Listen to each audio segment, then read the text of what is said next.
Kita masih sibuk ngitung uang. Tapi kita punya harapan anak kita soleh dan solihah. Pret yang ada. Mohon maaf ya, karena saya sering berhadapan dengan orang bermasalah, Bunda. Ya, kalau yang datang ke kantor saya itu sekarang sudah mulai agak banyak penyakit-penyakit yang kronis. Dulu yang mental-mental aja, depresi, stres gitu ya. Sekarang sudah ada sinus, kanker paru, tumor paru, kanker kaki dan lain sebagainya. Ternyata nanti kita bahas satu-satu. Kenapa penyakit itu bisa hadir? Bapak Ibu yang dirahmati Allah Subhanahu wa taala. Sampai sini paham ya? Saya ingin turunkan kalimat surah Az-Zariyat tadi 56 ayat Bunda yang dirahmati Allah. Saya lebih menekankan kepada para ayah-ayah. Karena ibu-ibu di sini kerja semua. Enggak ya, santai-santai di rumah uang udah tahan gitu. Oh ada suami ya? Iyalah, suami yang bekerja keras ya Pak. Terima kasih ya ayah-ayah sudah bertanggung jawab sama keluarga masing-masing. Saya ingin sampaikan begini ayah bunda yang dirahmati Allah Subhanahu wa taala, "Wa ma khalaqtul jinna wal insa illa liya'budun." Kata Allah, apa tidak akan aku ciptakan jin dan manusia kecuali untuk beribadah sama aku, Pak. Berarti hadirin yang dirahmati Allah Subhanahu wa taala, orang yang tidak tahu tujuannya sebagai abdinya Allah dan dia nggak mau beribadah sama Allah, udah jelas pasti dia sering error hidupnya. Orang sering error. Bapak-bapak tolong pahami ya, supaya mana handphone? Oh ini, tablet aja. Apa fungsinya handphone kita beli? Komunikasi. Untuk apa Pak? Bang Endra? Saya cuma tahu Bang Endra di situ, makanya cuma Bang Endra yang saya sebut. Untuk apa kita beli handphone ini? Komunikasi. Untuk komunikasi, betul? Informasi, komunikasi, baik itu WA, telepon atau apapun bentuk jenisnya. Tapi dalam handphone kita ini ada enggak game? Ada, bisa nonton?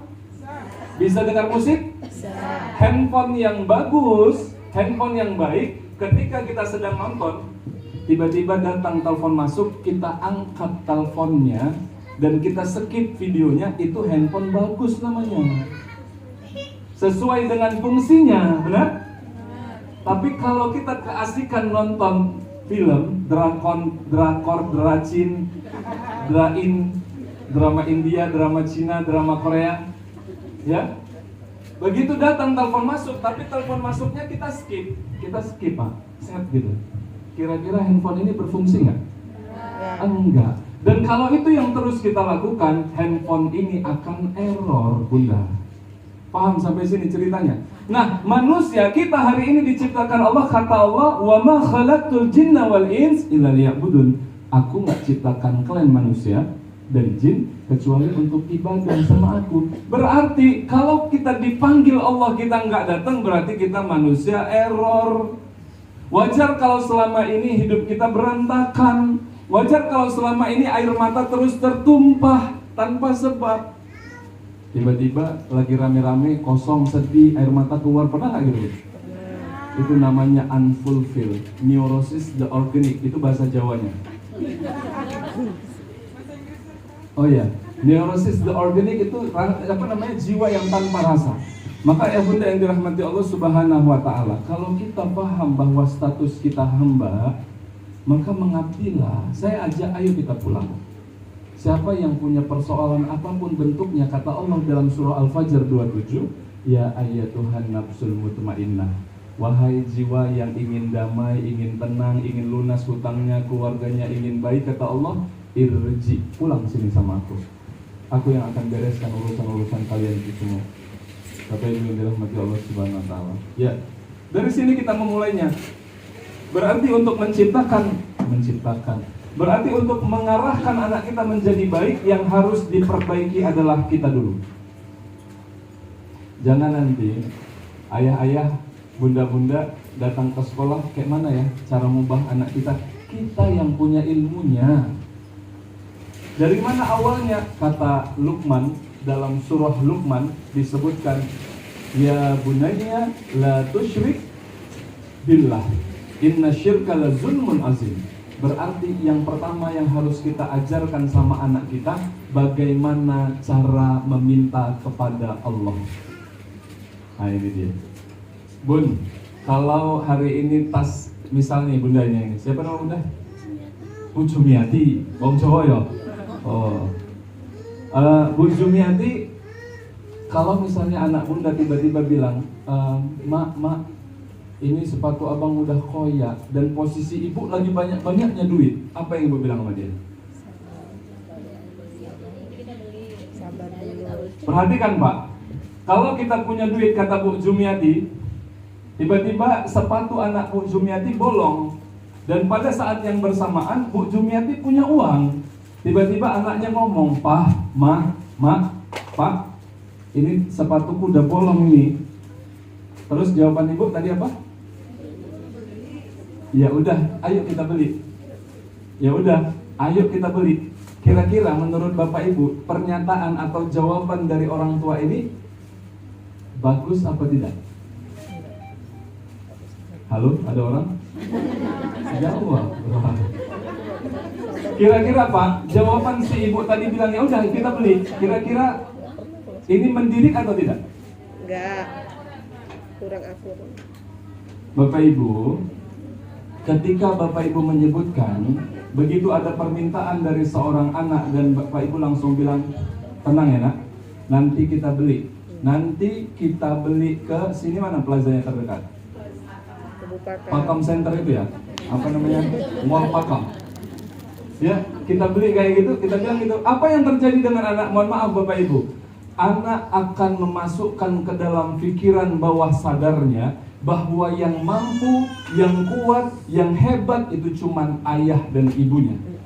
Nah ini akan menjadi pola terus dia dalam kehidupan, sehingga waktu dia sudah beranjak dewasa, dia nggak percaya dengan Tuhannya. Paham Bunda? Itulah kenapa akhirnya anak kita itu waktu kita bilangin nggak dengar. Itulah kenapa kita ajarin dia susah masuknya. Kenapa? Karena kita sendiri yang menanamkan kekuatan itu ternyata ada pada orang tua. Lalu bagaimana caranya supaya anak kita ini tertanam nilai tauhid di dalam dirinya, di dalam pikiran bawah sadarnya? Bagaimana caranya? Begitu ada AC, nggak ada Bang Boy? Ah ya, baik ya. Nggak apa-apa lah. Padam juga lah ini. Kalau Bunda kepanasan bilang ini sedang dingin, ini sedang dingin, ini sedang dingin, gitu ya. Tangan saya semalam terjepit pintu ini 3, pintu showroom saya. Pas buka, nggak pernah saya buka memang. Sesekali buka, pak katanya, mak sakit nih, minta ampun ya Allah. Nggak sakit, tapi air mata keluar juga. Nggak sakit, tapi nggak ada bekas kayak Bang Endra, ha? Gitu ya. Kita praktekkan ilmu-ilmu itu. Jadi memang pikiran kita itu takdir kita. Apa yang kita pikirkan itu yang terjadi. Kita bilang sakit ya sakit. Ya Bunda yang dirahmati Allah Subhanahu wa taala. Nah, maka langkah pertamanya adalah sampai mana tadi ya sebelum cerita Allahumma sholli ala sayyidina Muhammad. Sepatu. Lalu bagaimana cara kita menyampaikan sama anak kita supaya ada pendidikan tauhidnya? Begitu kita dengar informasi, Mak, Pak, ini sepatu aku udah koyak, tas aku udah koyak. Oke, orang tua yang cerdas dan bijaksana itu dia akan bilang, abang, kakak, adik, abang sudah doa sama Allah. Coba minta dulu. Ajarkan dia minta sama Tuhannya dan adukan semua ceritanya sama Tuhannya dulu. Nanti setelah itu kita ikhtiar, kita ke mall di Pakam ini ya, gitu ya. Paham Bapak Ibu? Dan ini harus diajarkan dan ini terjadi di rumah kami.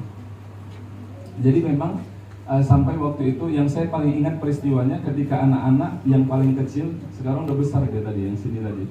Mereka ada 3, satu sekarang sudah di Batam, sekolah SMA kelas 2, kelas 1 lagi yang tadi, nomor 3 juga yang itu. Waktu itu kecil-kecil mereka, masih TK sama SD, semuanya masih di sini. Tiba-tiba si adik pengen makan, dulu masih boleh kita makan McDonald, ya kan, sebelum ada badai Al-Aqsa 7 Oktober, masih boleh kita makan. Tapi setelah keluar pengumuman dari ulama nggak boleh lagi dan kita nggak makan lagi. Waktu itu mereka gini, Kak, adik mau makan McD katanya gitu. Kakak pengen, yaudah kita doa yuk katanya gitu. Jadi berdoalah mereka berdua. Doa, ya Allah kami pengen makan McD. Kan sore harinya tiba-tiba emaknya ini pulang kerja. Biasa nggak pernah ngajak kemana-mana lagi. Tapi sorenya emaknya langsung bilang begitu pulang, abang kakak adik siap-siap. Entah kenapa Umi pengen makan McD. Uminya pengen makan McD. Jadi mereka sampai di McD. Mereka bertiga ini ketawa-ketawa, tengok-tengok, ditanya Uminya, kenapa kalian ketawa jadi tadi? Tadi adik pengen makan McD. Terus adik bilang, ya Allah adik mau McD. Tiba-tiba Umi ngajak makan McD. Paham bunda ceritanya? Nah ini yang harus diajarkan sama anak-anak kita. Nabi menyebutkan bunda, untuk urusan sendal jepit yang putus, ngadu sama Allah. Untuk urusan garam yang habis di dapur, ngadu sama Allah. Maka kalau hari ini bunda menemukan setiap kesulitan apapun, ceritain dulu sama Allah. Jangan bilang ke bapak-bapak dulu, ya Allah ini beras sudah mau habis. Ya Allah ini mau bayar uang sekolah belum ada uangnya. Boleh nggak gini bun? Ini praktek tauhid yang sangat sederhana, tapi kalau bunda melakukannya efeknya luar biasa. Efeknya luar biasa bunda yang dirahmati Allah Subhanahu wa taala. Karenanya Bapak Ibu yang dirahmati Allah Subhanahu wa taala, untuk memunculkan karakter baik ini kita mulai dari diri kita. Cara sederhananya, tolong hindari pikiran negatif. Apa? Jadi apa yang harus dihadirkan? Pikiran positif. Bapak Ibu yang dirahmati Allah Subhanahu wa taala. Bagaimana cara menghadirkan pikiran positif? Jadi Bapak Ibu, coba buat gini gerakan Bapak Ibu. Kayak mana ya? Kalau saya di kursi gini. Coba buat posisi Bapak Ibu condong sedikit ke depan. Kepala tertunduk gini. Kayak mana ya? Kepala tertunduk gini. Kayak orang malas dan tidak ada tenaga. Malas tidak punya tenaga. Coba buat betul-betul. Tidak ada tenaga, kayak orang malas lah pokoknya. Kayak orang frustasi, tunduk gini terus. Ya lagi. Ikuti kata-kata saya. Coba sekarang pikirkan atau bayangkan peristiwa indah yang pernah terjadi. Dapat nggak? Dapat nggak? Yang serius tunduknya ada yang dapat nggak? Cukup, silakan tegakkan. Yang serius dapat nggak memori indahnya? Dapat. Nggak dapat. Ada yang dapat? Ada yang nggak dapat? Yang bingung banyak ya? Nggak dapat kan? Dalam ilmu psikologi Bapak Ibu yang dirahmati Allah Subhanahu wa taala, ini kita sedang bicara tentang pikiran. Ketika tubuh kita ini menunjukkan bahwa kita sedang tidak baik-baik saja dengan cara tertunduk, lemas, lunglai, lesu gitu ya, kita tidak akan pernah mendapatkan kebahagiaan. Kenapa? Karena respon hati kita itu menunjukkan bahwa kita sedang tidak baik-baik saja. Itulah kenapa agar kita bisa menterapi diri kita sendiri, upayakan dalam kondisi apapun tetap santai dan tersenyum. Suami bertingkah, astagfirullah. Bisa nggak? Belum bisa. Harus bisa. Nggak boleh. Boleh sebentar aja, tapi jangan panjang-panjang, ya. Pak, saya tidak sedang membela Bapak, Pak. Ya, Bunda yang dirahmati Allah Subhanahu wa taala. Ini cara mengendalikannya. Waktu Bunda sedang tidak baik-baik saja, jangan diikutin. Jangan diikutin kalau kita mau marah, kalau kita mau kecewa, jangan diikutin. Langsung ambil posisi. Biasanya Bunda, kalau kita nggak baik-baik saja,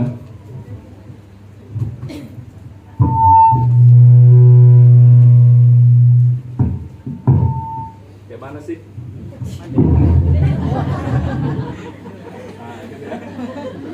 Ini teknik. Kalau Bunda sedang tidak baik-baik saja, tapi jangan praktekkan depan orang. Ya, pas sendiri, kacakan pinggang sedikit, busungkan dada, naikkan kepala habis itu senyum.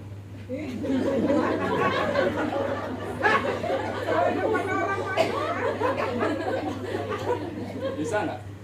Coba sekarang praktek 2 orang atau 3 orang berdiri yang mau. Yang mau.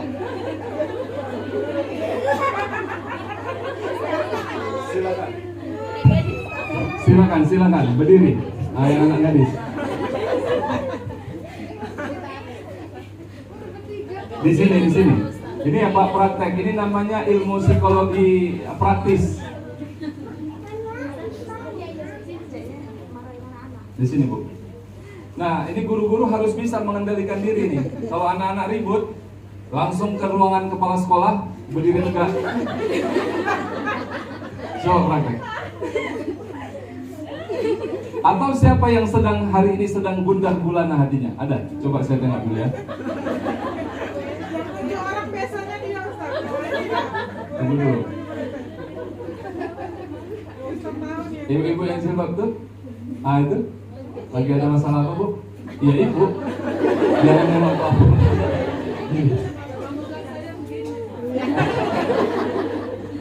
Ya, coba kita praktek ya.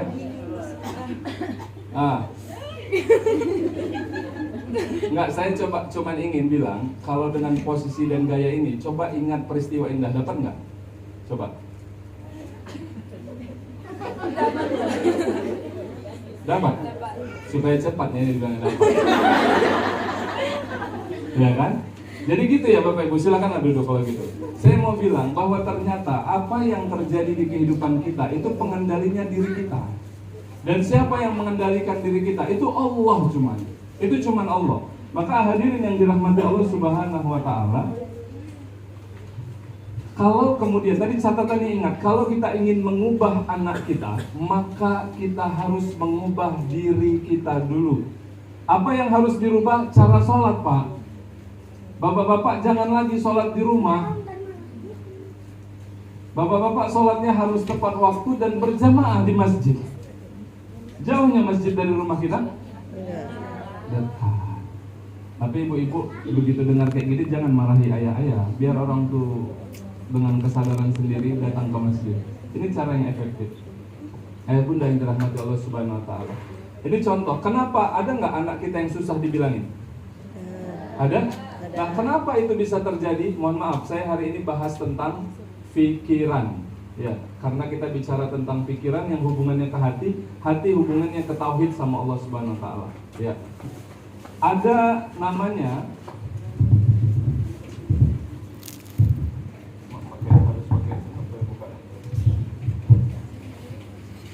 ini ada teori gunung es namanya. Matikan aja lah ya. Dia bunyi-bunyi.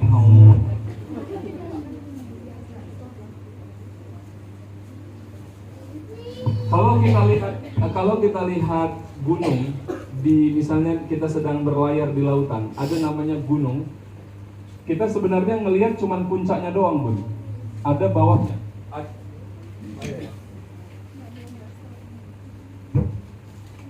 Udah. Udah, Ustaz. Susah kali ya, Ustaz? Iya. Nanti kita beli ya. Nanti dibeli ya. Pak, donatur, tolong. Katanya beli. Beli speaker, keyboard, keyboard. Ini tolong diamalkan. Kita nggak apa-apa ketawa-ketawa, tapi tolong diamalkan.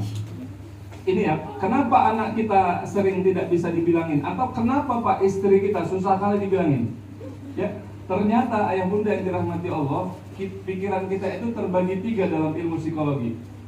Pertama namanya pikiran sadar. Pikiran sadar.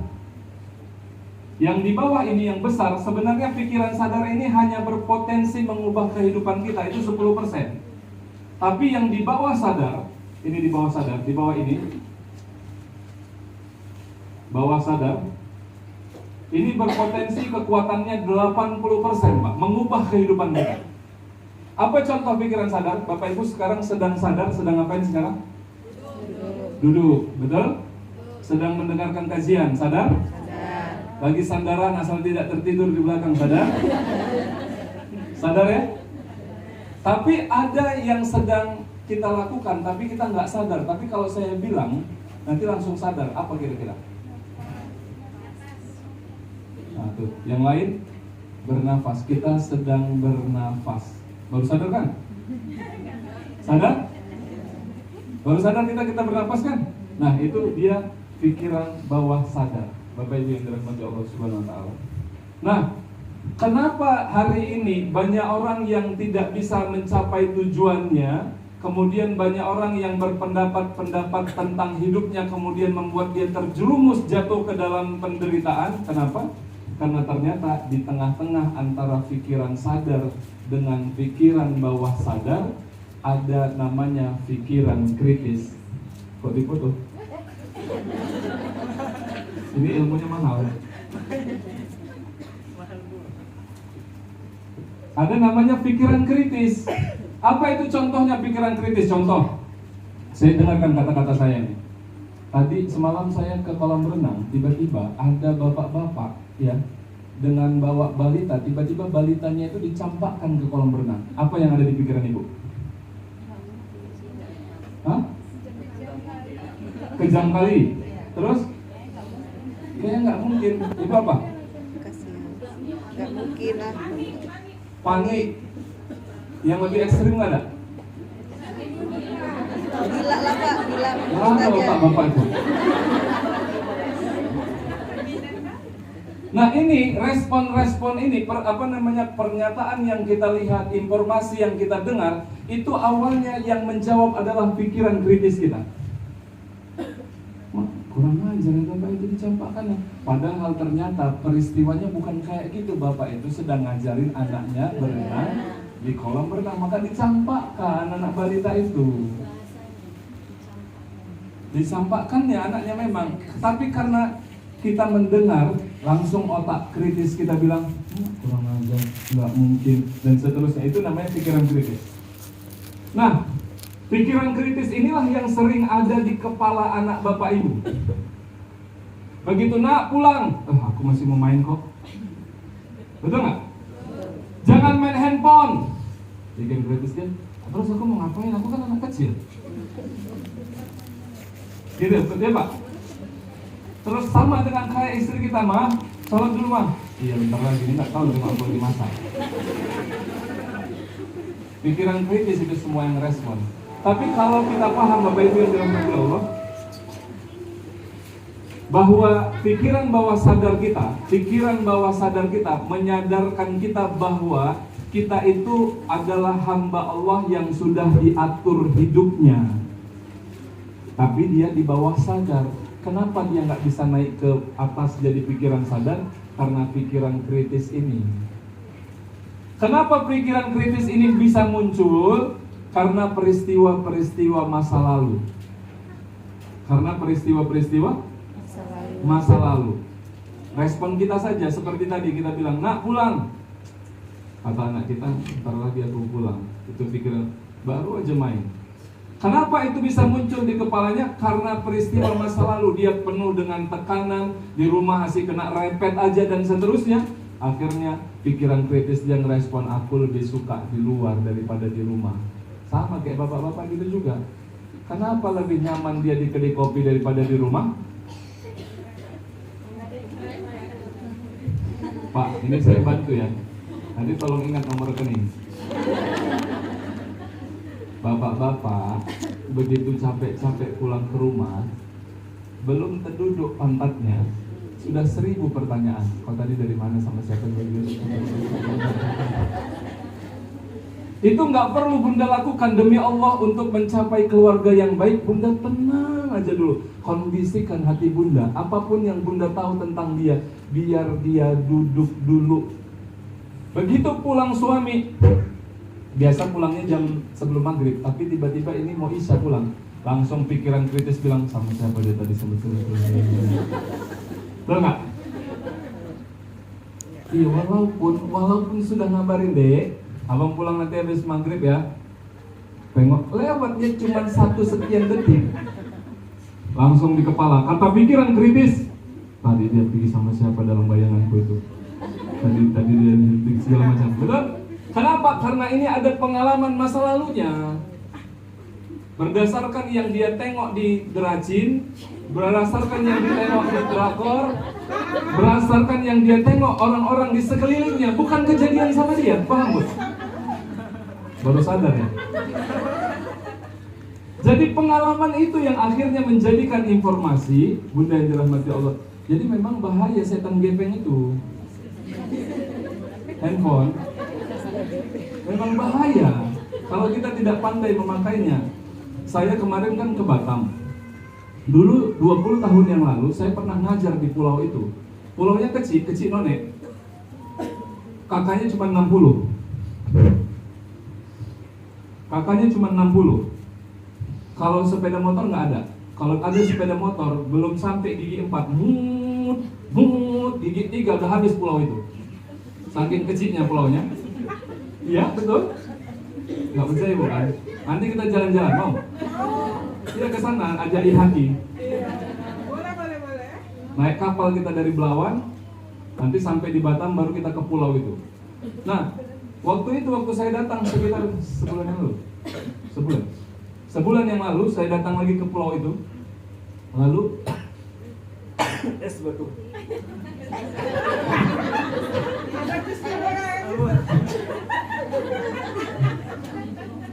Gak apa-apa, Ustaz. Jadi setelah saya sampai ke sana, karena bahasanya di sana bahasa Melayu, saya kan datangin satu-satu tuh yang orang-orang lama kenal saya. Saya bilang, mana Bang Lan, kak mana? Bang Lan masa nih, dia tengah dekat Batam. Ngapain? Saya bilang, dia tengah cuci darah. Oh, dia sakit apa? Saya cakap macam tu. Iya, kami pakai bahasa Melayu memang. Habis itu dia rupanya cuci darah karena apa nih namanya? Ginjal. Satu lagi saya tanya, Kak Ani mana? Kak Ani juga sekarang tengah sakit, abang, kata dia. Oh, sakit apa? Dia itu ada kanker dia. Terus satu orang nyeletuk, kami pun tak tahu Pak, kata dia. Sekarang di dekat pulau ini sakit tuh aneh-aneh. Oh iya, itu sebab handphone, saya bilang. Itu sebab handphone. Perhatikan kenapa? Karena kita ngelihat aktivitas orang lain kok enak kali dia ya. Paham? Akhirnya itu yang membuat kita tidak bersyukur, Bapak Ibu yang dirahmati Allah Subhanahu wa taala. Dulu pulau itu tidak ada masuk informasi apapun, orangnya sehat-sehat, penyakit aneh-aneh nggak ada. Tapi begitu informasi itu masuk misalnya ke Sidodadi ini, dulu aman Purwodadi ini, cepet kali protesnya salah kita. Purwodadi ini, ya kenapa? Salah satunya adalah informasi yang kita dapatkan dari media sosial yang kita tengok. Itu yang menjadi pikiran kritis ini akhirnya terus menghambat pikiran bawah sadar kita bisa naik menjadi pikiran sadar. Kayaknya nggak mungkin aku bisa umroh. Kenapa? Uangku nggak ada. Itu kata pikiran kritis kita. Tapi pikiran bawah sadar bilang Allah yang mampukan. Tapi dia nggak tembus ke atas nih pikiran kritis yang buat. Dari mana pikiran kritis itu berpendapat? Dari informasi yang kita lihat. Kok tuh susah, kata dia. Nggak mungkin. Sementara kata Allah, ud'uni istajib lakum, kau doa, aku kabulin. Bapak Ibu yang dirahmati Allah Subhanahu wa taala. Paham sampai sini ceritanya? Berarti ayah bunda yang dirahmati Allah Subhanahu wa taala, bagaimana kita melemahkan si pikiran kritis yang selalu mengganggu kita ini, yang mengganggu anak kita untuk tidak dengar cakap kita. Ini perhatikan juga guru-guru nih. Jangan nanti antum jengking-jengking, antum nggak. Maksudnya antum udah bilang diam. Kemana dia mau diam? Orang pikiran kritisnya bilang aku mau ribut. Di rumah dia nggak bisa ngapa-ngapain. Coba perhatikan ya hubungannya. Di rumah dia main, mau mana? Kata mamanya. Cepat pulang. Di sekolah gurunya baik-baik dengan lembut, disitulah dimainkannya. Paham maksudnya?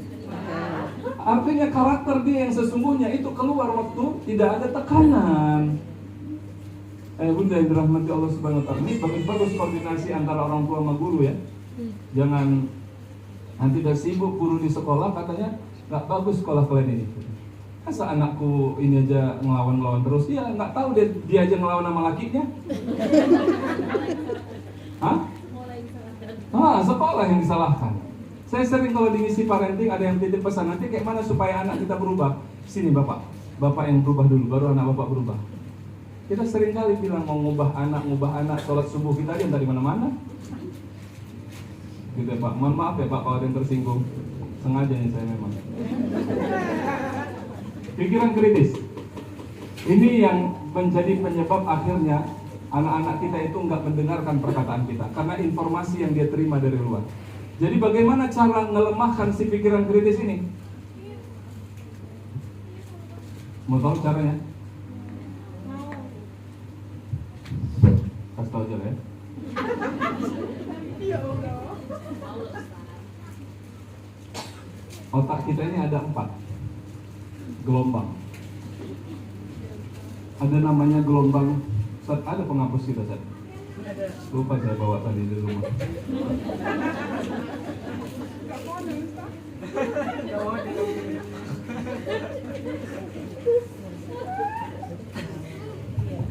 Enak kan belajar kan? Enak. Maka kalau ada undangan, segera datang. Iya. Lama betul.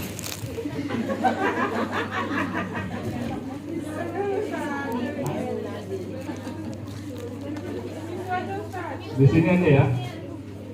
Baik. Kita nggak apa-apa, dari sini aja. Nggak apa-apa Bun. Kita pikiran ini harus paham dulu nih Bapak Ibu. Pikiran sadar,